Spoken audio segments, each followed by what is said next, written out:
So welcome everyone to this GreenWeek session on stemming the plastic tide, global partnerships to reduce pollution. We know, we're very well aware about this throwaway society we are around the world. The key issue, it's a very key issue during this GreenWeek conference, about the circular economy, about plastic waste, how much self-regulation versus regulation. There are EU initiatives out there, there are UN conventions. And when I talk to European Parliament MEPs, they say we're still drowning in plastic.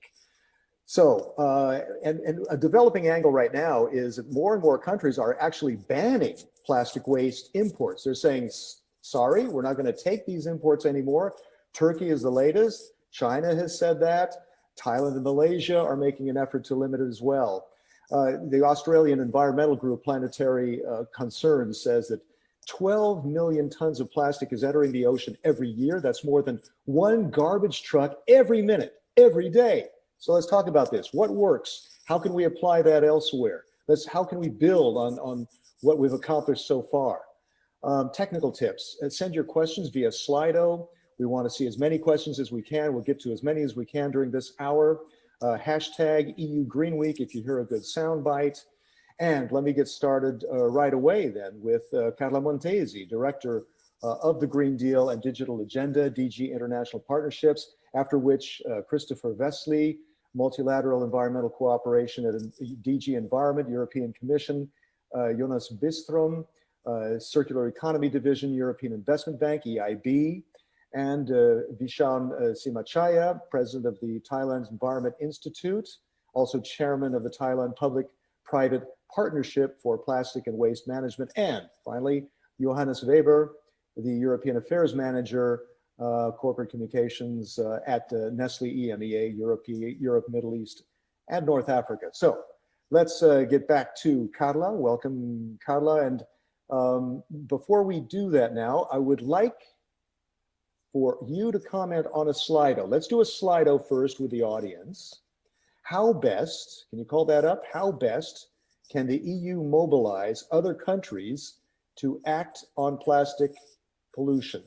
Can we put that up right now? There you go. Oops, and there's the Slido first. You want to connect with Slido first and the hashtag EU GreenWeek 2021. That's how you get onto Slido. And after that, we're going to go to that first poll.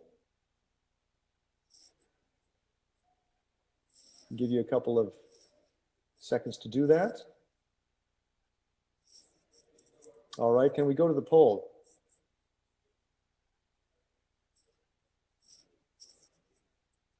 And we will hopefully put up the results within a few moments.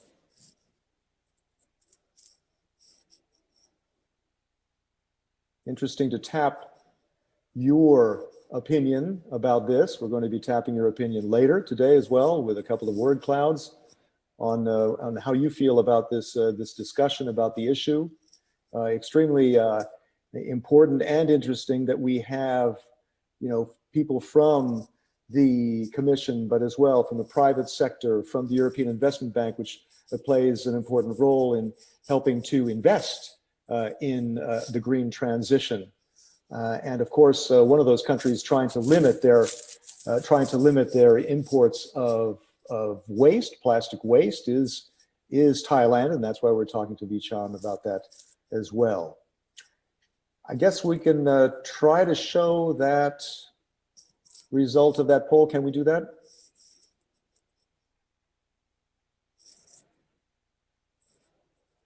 Okay, I tell you what, barring that, until we see that, let's go to Carla Montesi. Carla, let me ask you, the EU has sponsored initiatives over the past few years to tackle plastics challenges. Can you point out a few of the way those initiatives, of the way you've tackled plastic waste? Thank you, Chris, and good afternoon to all of you. Allow me to say that, as you mentioned, the European Union has really an important role to play, as many countries across Europe have high rates of plastic generation per capita. But if you look worldwide, the EU only contribute to a really small share to global marine litter, less than 5%. So clearly the EU cannot tackle this problem on its own. We need to work with our partner countries. And over the last years, we have strongly reinforced our policy framework to tackle plastic challenges at the global level. If you mention, I can mention the 2018 plastic strategy, in which the European Union commit to support the international action, or the 2020 Circular Economy Action Plan, where we identify plastic as a priority value chain, or the just adopted new Zero Pollution Action Plan, that in which clearly the EU ambition to tackle plastic litter at sea is clearly there, and also the commitment to reduce the microplastic in the environment. So at the level of a policy framework, the idea from EU engagement at European level, but also engaged in a partnership with our partner countries, it's clearly fixed. Okay. Now we know that. Yeah, go ahead, okay. Go ahead, Carla. Sorry. Yeah, I was just trying to answer to your question that doing this, allow me to say that we use all our diverse tools that we have between the policy dialogue, contribution to multilateral agreement, engagement with the private sector, trade policy, project funding. So there are multiple tools that we are using with the ambition to promote in partner countries and provide support to partner countries in this context. Okay, can we put up the results of that poll and try to get your reaction on that? Actually, on my screen, it's very small, so maybe you can give me some comment. What do you think about the results there?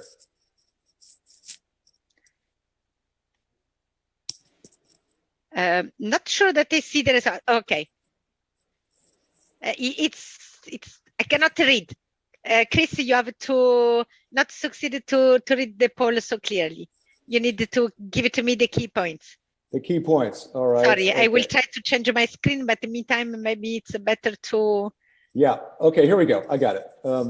So the leading one, at least more than half of those watching say that supporting policymakers and stakeholders on national policy frameworks, technical assistance, that is the leading one, after which they're supporting access to finance and circular economy investments. That's interesting that the finance side, as we'll be talking to EIB about this, is extremely important to actually grease the wheels, to make it more possible. I mean, how much is finance maybe a hurdle, a blockage to do this, to proceed with that?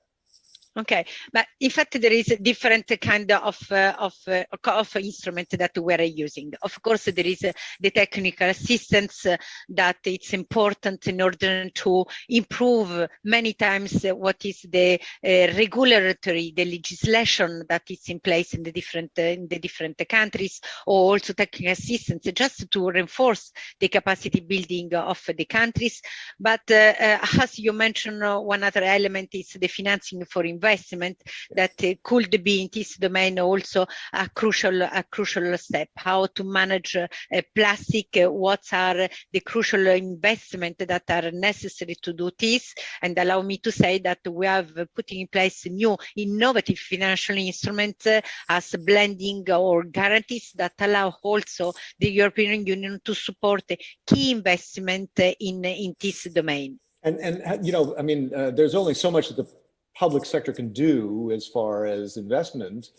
We really do depend on the private sector to get involved. How much of a gap do you see there? How much needs to, before we talk to Nestle, of course, how much of a gap do you see there? How much more should the private sector be doing? Yes, the role of the private sector will be really very, very important in this domain. But once again, it's a package of measures that are necessary. If I take the example of what we are doing with our program in the Pacific, clearly we focus on waste management and we combine a package of action that could include the improvement of data collection, information sharing, education, awareness, and policy and regulatory cooperation, and also the engagement with the private sector for the development of key infrastructure. So once again, it's a package altogether of instruments that are useful to mobilize in this domain. Let's talk about the instruments over there at DG Environment, Christopher.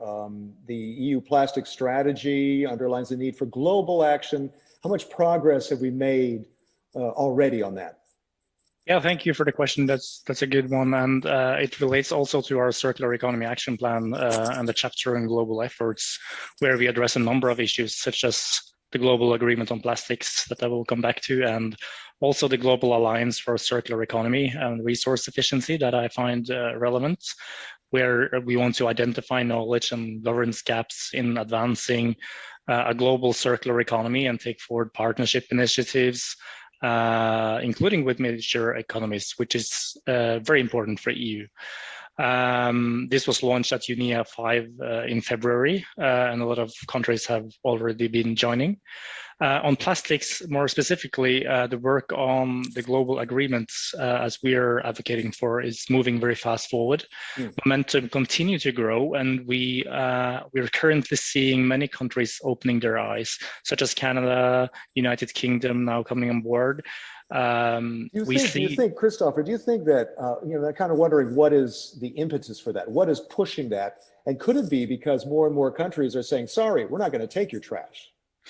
Well, I think it's also a question related to that this is not something that can be solved at the national level only. We see it's a global problem that it has to be tackled at a global level. So we have been engaging with many partner countries on outreach activities, but we see that the momentum is really continuing to grow beyond the national and regional level.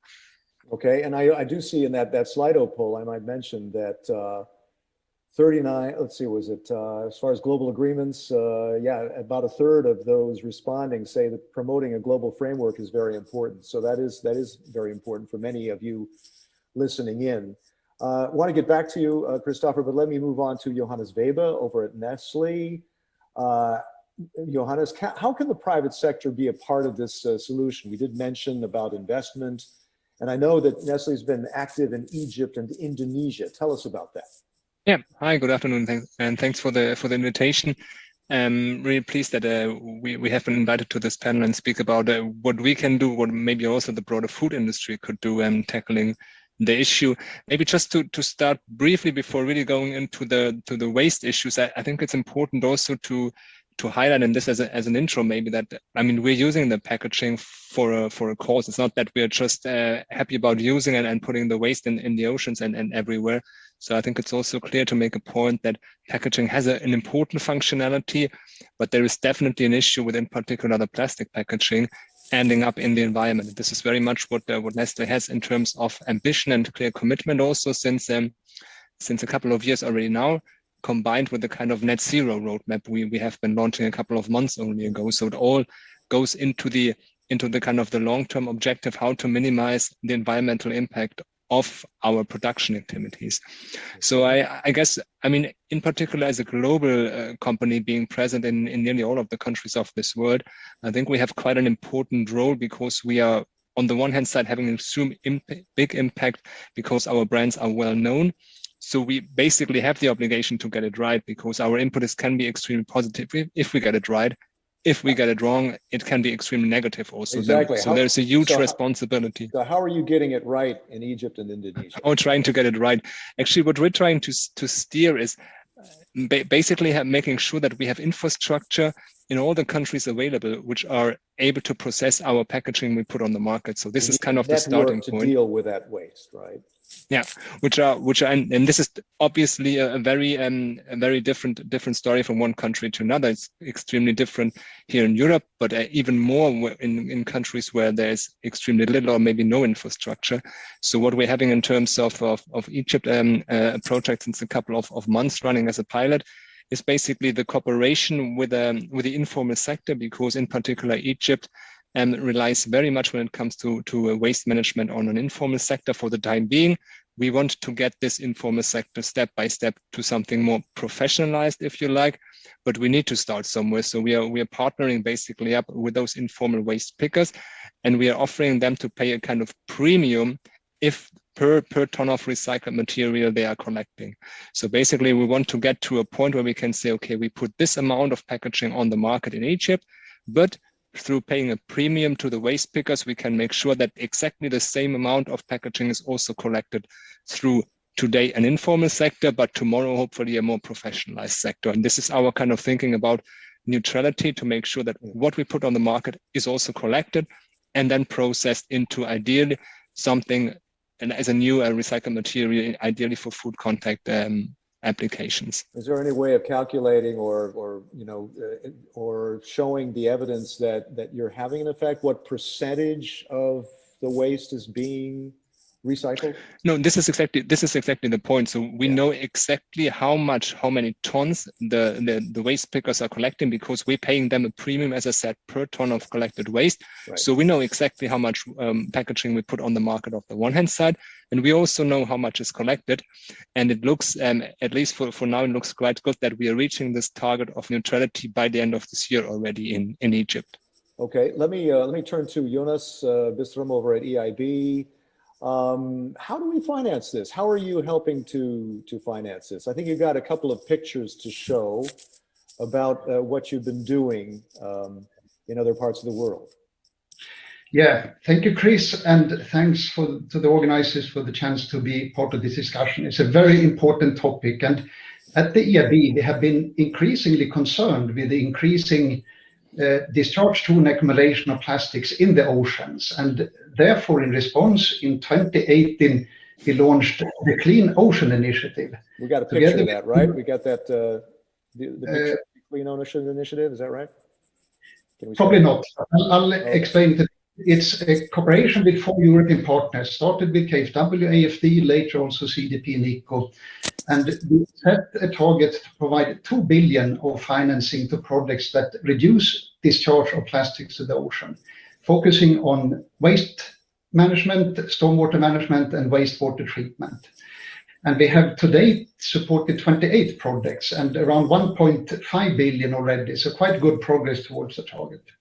But we've also seen the need to, from the EIB side, focus more on Asia, a kind of a region with really pressing needs, like presented by the previous speaker, in many of the countries. And we have therefore in January this year signed an MOU with Asian Development Bank, and memorandum of understanding, right? Exactly, and cooperating on oceans, including the plastic aspect. And what we are doing is, of course, to provide financing, like you said. We are doing that to private, to public promoters.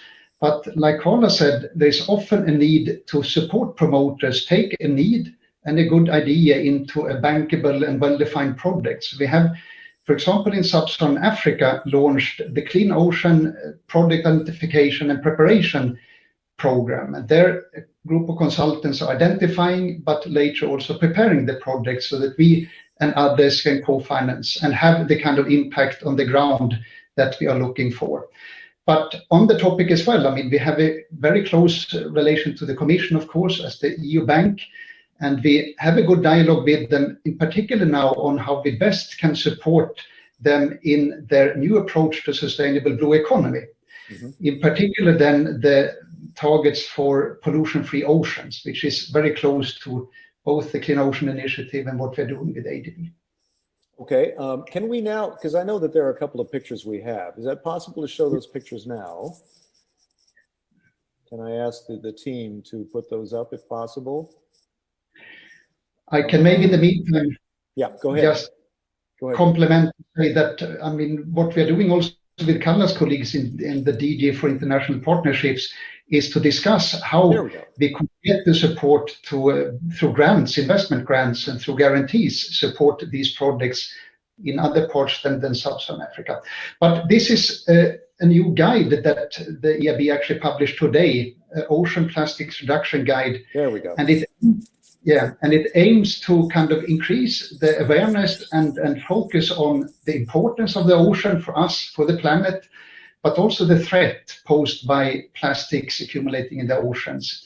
And it is highlighting some of the challenges to addressing this problem, regulatory governance, institutional finance, etc., but also ways to address these. And it's intended to increase the awareness, but also inspire action among stakeholders. Jonas, can you talk those that next three pictures there on the screen? Can you describe them? I will do that.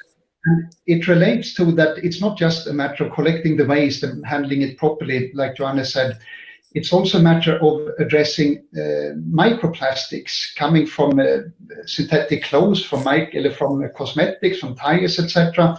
And that is in large found in wastewater. So collecting and treating wastewater like this Alexandria wastewater treatment plant is a good way of capturing microplastics. It's around 1.5 million tons discharged a year.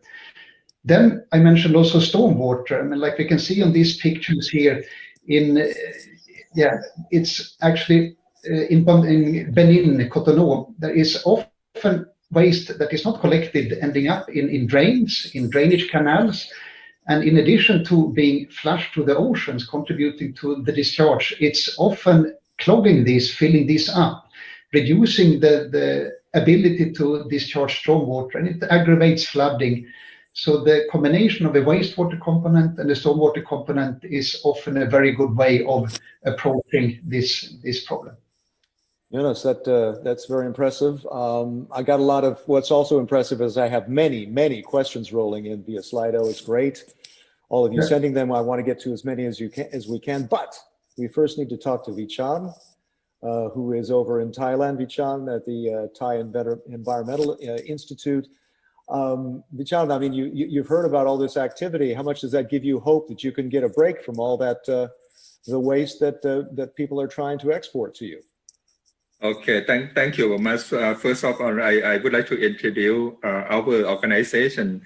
TI is non-profit organization. We work on the environmental and sustainable development issue. Plastic waste is one important issue that we coordinate, try to make the cooperation among private sector, public organization, government, and other stakeholders. Just why we set up the public-private partnership in the country. Nestle also one of our member on the PPP plastic in Thailand. In Thailand, the recent national report revealed that approximately 2 million tons of plastic waste was generated each year. Only 500,000 tons or 25% of them return to the recycling system, but the remaining plastic waste of 1.5 million tons were disposed into the landfill. So three-quarters is not being recycled. Yeah, only one quarter. Just why most of them is the potential leakage to the environment and to the sea. Since we have our roadmap, we call the roadmap from plastic waste management in the country, tied to ban single-use, certain kind of single-use plastic. And since Thailand is the share of ASEAN in 2019, we also brought the framework for ASEAN cooperation on marine plastic debris for the ASEAN member country. Right now, the ASEAN member state just launched, we call the action plan to combating marine plastic debris for the region. This is the very important of the region to move forward for the marine plastic debris management in the region and even in our country itself. John, what do you think about what Christopher said is that there's a real push for a global agreement? How much hope do you have that there would be one like that? Yes. As far as we know already, plastic pollution is transitory in nature.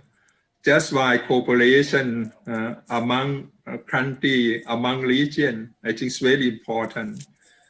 Plastic remain to the environment quite long. Jonas also talked about the microplastic, also very important problem.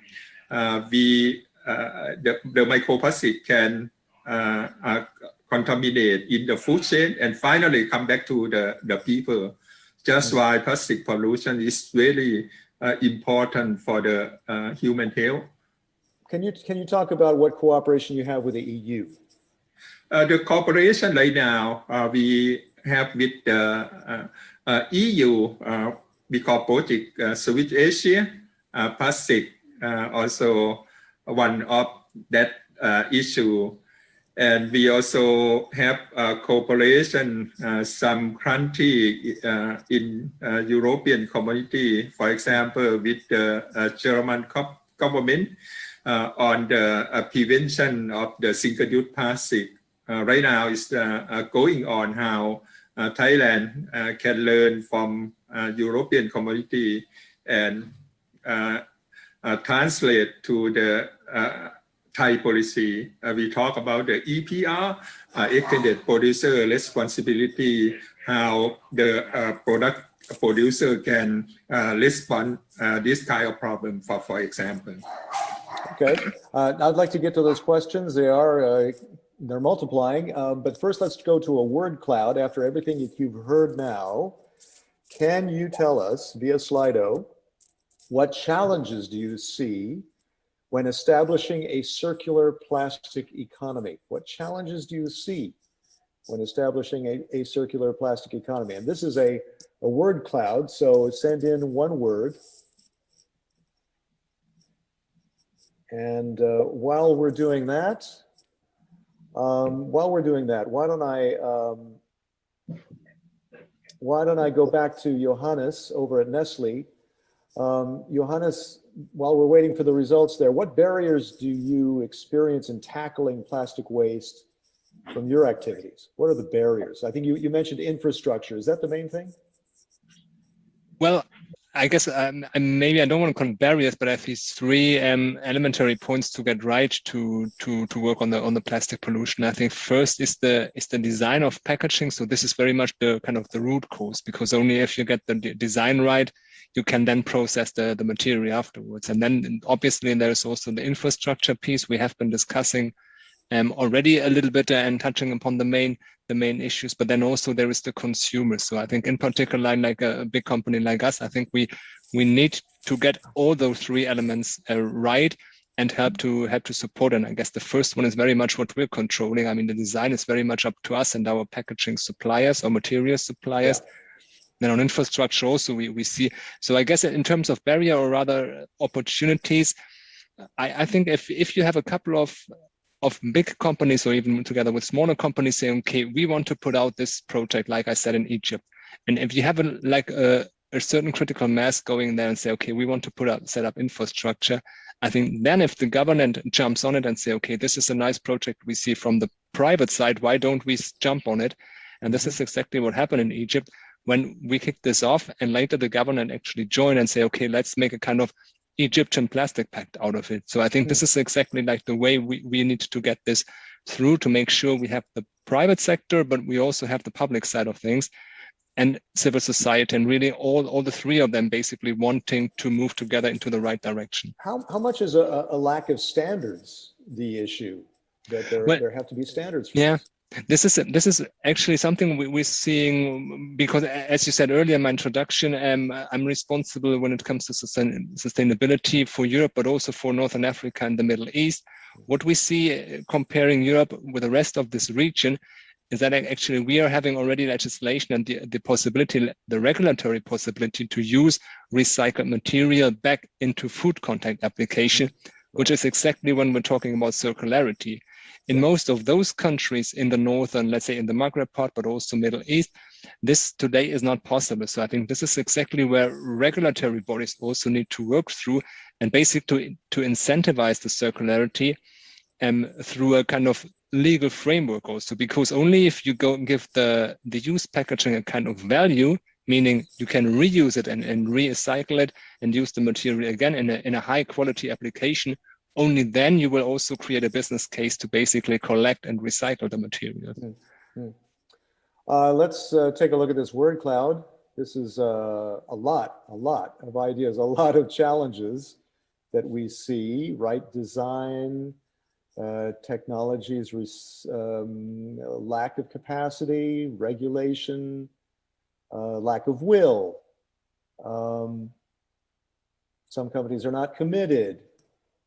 I don't know. Let's tap what you think. Is there anything to add to that, or which one? While I'm with you, Johannes, I mean, what do you see there? What is the biggest thing for you? I don't know if you said Jonas or yeah. Johannes. Yeah, I mean, maybe I just saw the lack of capacity. Now I cannot see it anymore. I guess capacity is also one of the critical issues, and this is exactly where the European Union, in terms of legislative bodies, but also in terms of the industry we're having here, can basically piggyback and go as it was explained earlier by Bijan, and going to Thailand or going to, like, countries in Southeast Asia and say, okay, we have regulatory bodies, we have policy experts, we also have industry experts. We're not going together and there and then basically explaining what we're doing in Europe in terms of EPR schemes or whatever, but then also having the industry basically saying exactly how they implement those kind of rules on the ground. Because again, I mean, if you have a global company, it's exactly the same process we have internally as you guys in the commission or in the policy making bodies have. When we see good projects, we also communicate those internally, and we say to our colleagues down in Indonesia, for instance, or the Philippines, guys, this is what we're doing in Europe. Why don't you jump on it and we go together? Carla, can I come back to you looking at this word cloud, and I see a number of things, including public policy that's too weak. Is there a bit of a mea culpa there, or what do you think? I absolutely agree with Johannes. It's a package of intervention. Once again, it's a combination of intervention, because there is a part of the truth in all the key elements of the answer that we just can see in this slide. So it's clearly that there is a capacity building, weakness in the institution. So we need to have some capacity building effort also to prepare coherent policy, a right regulatory framework, the legislation for the recycling that was just mentioned. And of course, there is also the role of the private sector, and also a mixed role between European and the private sector of the different countries in explaining, in exchange the best practice of their modalities of action. And of course, there is the role of the consumer, that raising the awareness of the consumer remain a key point. Now, just on the private sector, allow me to be concrete and to give it to you an example of an action that is ongoing. I refer to the switch to circular value chain project. That is a project that were implemented by UNIDO and the EAB. And really in this action, we build on the power of trade to improve the capacity, the practice between private sector, European private sector, and private sector from our partner countries in all the sector of plastic packaging value chain. As was just said by Johannes and I think by others, the design of the packaging is from the beginning the key element, an important element in where exchange experience between the Europe and the partner countries has clearly an added value. How much is that integrated in trade agreements that the EU has with all different kinds of countries? More and more in our trade regulation, we are taking on board all the key policies of the Green Deal. Very interesting. So we'll be really part of our policy dialogue. Yeah, with the partners. It's all connected. We've got a lot of questions in. Let's try to get to some. Here's one: as 90% of human-made materials end up as waste, shouldn't we replace fossil fuel plastic by organic bioplastics, driving nature-based regenerative innovation. Christopher, what do you think? Yeah, that's indeed an interesting question. That's also on the agenda of our follow-ups of the global of the circular economy action plan, and also relevant for the sustainable product initiative that will be launched by the European Commission of next year, or by the end of 2021.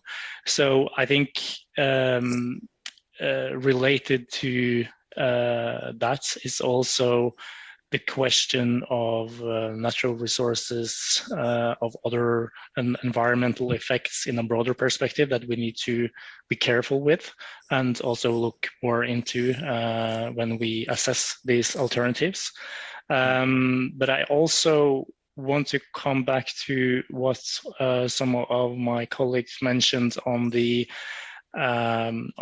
design and production phase of the plastic life cycle, because this is, at least from our side, not a question or an initiative where we try to eliminate plastics. It's an initiative in which we want to promote a more circular approach on global production, consumption, and disposal of plastics, not only looking at waste management and how to better take care of plastic ending up as waste, but to address the entire life cycle. So I'm happy to hear that colleagues also from the industry is mentioning the design phase here, to which also the question of alternative materials is very relevant.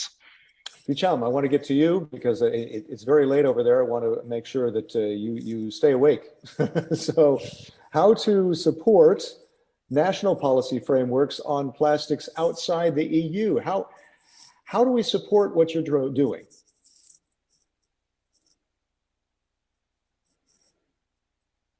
Oh, can you turn your mic on, Vicham? First of all, I would like to support as our speaker mentioned about circular economy.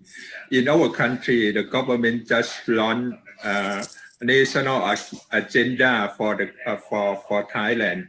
We call BCG. B stands for bioeconomy, C stands for circular economy, and G stands for green economy. BCG is the new our economic model. While myself taking care of circular economy economic model. Plastic waste is one of issue. That's why we're going to apply for the plastic waste management for the country. When we talk about the plastic waste, I agree. We have to design on the early stage, because I support eco-design or even design for recycle. I think it's very important. And the final disposal also very important. Mostly in our region, plastic come with the other waste, especially for the community waste. If we have good system on waste management, I think plastic waste we can manage on it. We talk about waste to energy in our region. It's really, really not much, only few of waste to energy installation, for example, but mostly waste from plastic, waste from community go to landfill, just like potential for leakage to the marine environment, I think is quite high. I support what you mentioned about the policy development, also very important. In Thailand, we have roadmap, but only voluntary roadmap, not enforced yet. Just why we come back to think about the development of circular economy regulation, like application of EPR for the country, for example. Okay, very good. Let me go to another question. Thanks, Vicham. Do you see a connection between preventing plastic pollution and the need for policy commitment on integrating minimum recycled contents in products? I think, Johannes, that would be interesting for you, wouldn't it? Yeah, no, thanks for the question. I guess, as I said earlier, I mean, this is very much a kind of leading example of circular economy, because if you use recycled material, in particular, and I brought a little bottle with me. I don't know if you can see it on screen here. Maybe okay. a tricky one, but this is like a water bottle. In our Belgian market, we put on the market, which is like existing of 100% recycled PET. So basically, maybe you have from hold it near your head so we can. I think that's the important thing. Hold it. Yeah, can you see now? A little bit better. Yeah. Okay, here we go. There it is. Yep. So you see, I mean, this is 100% recycled plastic water bottle. So basically, meaning from the design perspective, you have to get it right, as I said, but then also you have an incentive, and we have an incentive as brand owner to get the material back, because we want to use the recycled material back in a food application, which is like the highest level in terms of quality we're having to our recyclers, and getting like really a pure material back. And I think this is a kind of a good symbol also for circular economy, because basically the used bottle stays within this circle and is not downcycled. Or basically the resource is lost. And when it comes to mandatory recycled content, I think it's quite important for industry to use more and more recycled material. And if you look out there, I mean, there's a lot of commitments by industry, in particular by the food industry, to use more recycled material. So I think there is a role. As always, I think the best thing, if you have regulatory and also the let's say more voluntary commitment coming together and going basically or heading towards the same direction. And we have an extremely good example with the Circular Plastic Alliance set up by the European Commission, where basically you have a kind of voluntary framework and you have all the actors of the value chain basically discussing towards the same objective of using more recycled material. And this is exactly what brings the additional speed on the discussions. Then that to me raises that issue of how much self-regulation, how much regulation to establish a level playing field among companies so that we can reduce this plastic waste. So what do you think how do you approach that? You think I guess from the corporate side, you're probably saying it should all be self-regulation, or what do you think? No, I mean, not even if it's all self-regulated. Sometimes, I mean, the regulatory framework also gives an extremely good level playing field for all the actors. And then if you have a couple of actors being more ambitious and being willing to go beyond this, let's say, basis of regulatory principles, then those committed actors can go beyond. And this is another good example is, for instance, the plastic pacts we see across Europe. We also see globally. There is even a European-wide plastic pact. There's not an obligation to join this pact, but for those actors who would like to do it, they can jump in, join the club, and then discussing with actors which are at the same level of ambition and commitment also. So I guess it needs to come together. And so, why is it attractive to do that for a company like Nestle? Are you doing that? And is it the bottom line? Is it corporate social responsibility, attracting more, socially conscious consumers? What's the payback on that for a company? Well, I guess we have to do it for the consumer, and we want to do it for the consumer, because more and more consumers are getting sensitive and saying, okay, guys, what are you doing with your plastic? What is the design? How can we make sure? And in the end, what I said earlier, I mean, you need to design, infrastructure, the consumer, and only if those three elements come together, you will not see our brands floating on beaches or in the ocean. This is exactly where like a big corporate like Nestle got judged when basically you see our bottles in Indonesia or in the Philippines or somewhere else. If you don't see them anymore, I think then we are successful. And this is exactly the reasoning and the driving force. We want to jump and join those forces to work together. So Carla, what is the Commission's approach on that? I mean, because I know in different sectors, it depends. How much self-regulation, how much regulation, how much should there be that sort of Damocles of regulation forcing companies to comply, but also establishing a level playing field so everybody plays the game? Absolutely. It's both approach that you mentioned. We have clearly some specific regulation in some, I would say, clear commodities and the values you have clearly seen, and also to allow in some way this level playing field between all the firms between Europe and with our partner countries. Of course, there is one other element that it's very very important that Johannes just mentioned. It's the role of the consumer. The private sector has clearly interest. The European consumer, it's more and more, I would say, responsible. It's looking more and more to what he buy and what are the material of the packaging that it's just used. So it's more and more the interest of the private sector to clearly take into account this, we say, the interest and of the consumer side. So we are playing really in both sides, between the legislative and, yes, sorry. No, sorry, Carla. Finish your thought. No, it was finished. So both actions are corresponding to our priorities. Okay, can I get your input, Christopher, on that, about this trade-off, or how much self-regulation, how much regulation is needed here?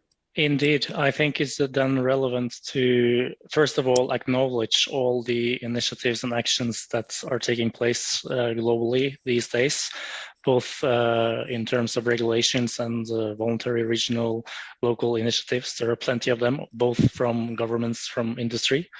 At the same time, reports show that with all the current efforts and initiatives, we will only be able to reduce marine litter with 7% by 2040, which means that, well, yes, we're doing a lot, but we are far away from doing enough.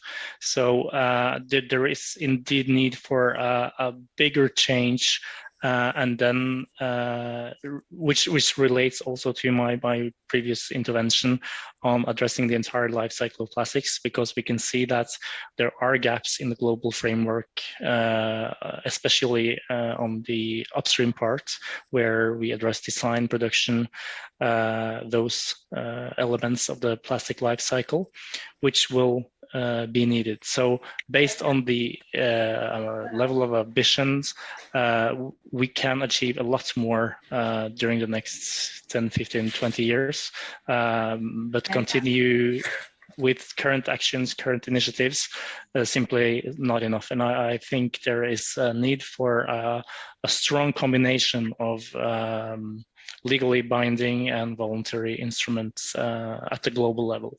Yeah, otherwise we keep, as you mentioned though in the statistics there, it kind of helps to bring to light the same thing that we heard from that Australian group, saying it's a truckload every minute, right? Exactly. So I got a question for Johannes. With Nestle, is the waste management easier in Egypt than in the EU? Do you know how many packages collected in the EU? Is EU waste system too complex? What do you think, Johannes? A tricky one. Is the European waste system more complex than the Egyptian one? I think I said it earlier already. I mean, we're talking a little bit different levels of waste systems. I mean, in Europe, in most of the European countries, we have an EPR scheme, a well-established EPR scheme, sometimes even a DRS scheme on top of it for a couple of years, not even decades. I think what we are trying to steer in Egypt is basically a kind of thinking towards circular economy, towards a voluntary or towards an EPR scheme we're having there. So we're starting a little bit from a different basis, I would say, the discussions. But what we would like to do to bring the experience we haven't made in Europe, and together with my colleagues, we're working also on very, very technical, detailed considerations, but wanting to bring the experience we made in Europe, and we have good experience in terms of EPR and DRS systems, and bring those to other parts of the region and of the world. And I think this is a bit our starting point there. And as I said earlier, it's extremely beneficial if then we see, okay, other companies are jumping on it because they feel it's a good project. We now have even the Ministry of Environment there in Egypt, also kind of wanting to own a little bit, the ambition and the space. More complex or not, it's different. I mean, we have a fully professionalized system in Europe. In Egypt, as I said earlier, it's rather informal. So you have different aspects you need to consider. What about the empowerment of women? What about human rights? What about social rights down there? Yeah. So it's a huge complex once you're starting engaging on the topic of waste management. But I think it's it's equally challenging, I would say. I mean, there's a couple of things we get to be done in Europe also. Okay, I only have about 10 minutes left. I still have other questions I'd like to wrap it up to among all the final comments, but let's go to another one. And this has to do with, Jonas, I want to call you up on this at over a European Investment Bank, how much your bank could be perhaps, how much it is supporting innovation, because here's the question. Instead of trying to cure the symptoms of a deeply unsustainable plastic industry, shouldn't we try to innovate with organic plastic solutions? How much can European Investment Bank help in that kind of innovation? That's a bit of risk-taking, right? Well, it's a good question. I mean, for EIB, as I mentioned, bankability is a key concept. And we have a lot of different lending instruments that cater for the more normal type of projects and promoters. But we realize and have seen that there are many circular projects with new technologies, with new business models, maybe young promoters with lack of history or balance sheet. And therefore, together with the Commission, we have developed instruments where the Commission provides the guarantees, and EIB then are able to take a bit more risk than we can with our standard instruments. And we have, for example, an operation with a company called Novamont in Italy, which are using various kinds of waste, agricultural waste to produce bioplastics. So I think that's a very good example of what could be done. And like someone said before, I mean, going from fossil to plastic to bioplastics is a good way of addressing not maybe the key problem of the plastics in the ocean, but at least making the plastic value chain a bit more sustainable. So that's true. Okay. All right. Very good. I don't know. Did Christopher, do you want to add to that at all, or has everything been said on that? I think that was clear. Thank you. Yeah. Okay. Well, let me move on. How to convince companies to make simple packaging made from one material, for example, a paper bag without a plastic window to see the flower inside. Why don't I start with Johannes over at Nestle? How much of an effort are you making there? Yeah, I think I mentioned already. I mean, the design part is really the starting point of all the discussions. If we don't get the design right, there's no need to even put up waste infrastructure, because it won't be recycled in most of the cases. So this is exactly where we started also our kind of packaging commitment, making sure that we have all we put on the market in terms of packaging and we're using in terms of packaging that is designed in a way to be recycled. And then you have all the consequent steps. And it's actually a good question, because I have a little, I don't know, this is a Smarties pack. Hold it close to your face so we see it. It's always the same issue. Yeah, you cannot see it maybe. Ah, there we go. Yeah. Okay. But what we launched a couple of weeks ago is that the full brand of Smarties is going now into paper. So we don't have those, like the old tubes where you have big part was paper already, but then you still have the plastic lid to it. But now the full brand of Smarties is actually paper. Sorry. So we have a couple of examples also there, and trying really to eliminate the extremely complex structures of packaging where you have different materials glued together, but rather going into a kind of simplification and monomaterial of the structure to make sure that also then the infrastructure is able, and the recycling infrastructure is able to process that material. And there is an element, maybe coming back to the barriers and challenges you mentioned earlier, Chris, or you asked. I think even talking about the European Union, we have still an extremely different level of recycling infrastructure. And when we put those paper packaging on the market, we need to go member state per member state and ask, can you, recycling industry, are you able to process that paper packaging? And this, speaking about an internal market, is a little bit of a interesting thing, because why would you have you have a big company putting those packaging all over the place on the market, then at least for the single market, for the European single market, it would be great if we got the certificate once. We basically have the guarantee that this paper packaging is recycled everywhere, but this still today is challenging across the single market. Okay, I got a quick question to Vicham, and also if you can kind of wrap up with your comments with this, if you can hear me okay. How do you intend to increase recycling capacity without committing to integrate recycled materials in products? How do you intend to increase recycling capacity? In Thailand, we are working on to make the standard for recycle plastic component, especially when we going to work with to export our product, especially to EU. They require for the recycling plastic component. In the country now we are developing the standard for component of the recycling plastic, but our regulation, our current regulation not allow us to use recycle plastic for the consumer packaging. Just why regulation reform, I think, is very important. Why technology already move away. For bioplastic, government also make the incentive for the bioplastic. However, bioplastic cannot replace conventional plastic, but the management of conventional plastic, I think, is very important. We talk about the circular economy, how we can really apply a circular economy in to the plastic waste management. I think this is the most important. Okay, very good. Let me go then to Jonas, a final quick word.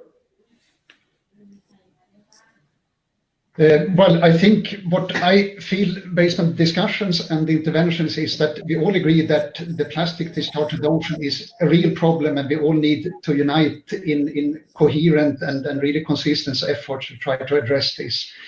And I also kind of see that there is good conclusion that a circular approach to addressing this problem is really the right approach. First, trying to design out waste, eliminating unnecessary plastics, but then ensuring that all plastic packaging is either reducible or reusable to the extent possible and for as long as possible, and if not, recyclable. And I think that that approach would address a lot of the problems we have. But in the interim or short interim period, there is still a need, like we're doing in Sub-Saharan Africa, and there would be a lot of needs in Asia, to help cities in developing countries where there are cities with very low rates of collection, just waste, the levels of collection of waste and plastics, but then to ensure that it's done in a way that there is a kind of possibility for the private sector to establish the recycling facility to valorize more than just the station. And here, like Johannes said, I mean, I'm kind of losing your sound there. Okay. Yep. Okay. Okay, thank you, Jonas. If I can shift over to Christopher, obviously it's you have to work hand in hand with Jonas and EIB. Final word yourself.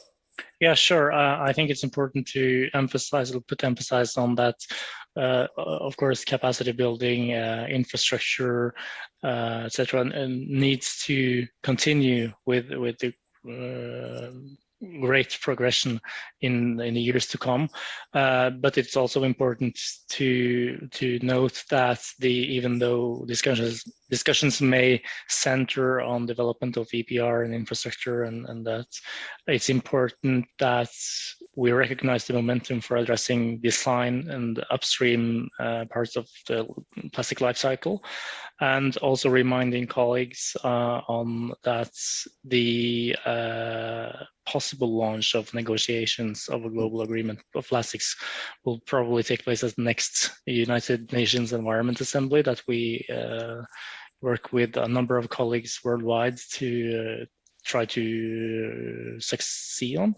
Okay. And we also hope that Thailand will be able to join that global community on that way forward and support the launch of those negotiations. Thank you. Good.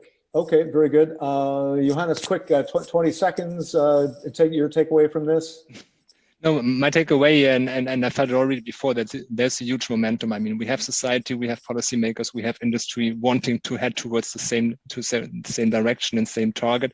So definitely what helps, and Christopher mentioned it, I mean, we have to make sure we have the holistic approach. We need to do an LCA, not go with the quick wins and the, like the kind of symbolic pieces. We really need to go to the root cause and make sure we tackle the issue from an extremely holistic point of view. And ideally, policymakers could set the objective, and then industry basically decides from ourselves what material to use, and which road to go, but Good. towards the same objective. Carla, 15 seconds. Last word. It's the same for you, but just to say, we have demonstrated, I think, that the plastic challenges are clearly at the heart of our agenda inside Europe and in our international partnership.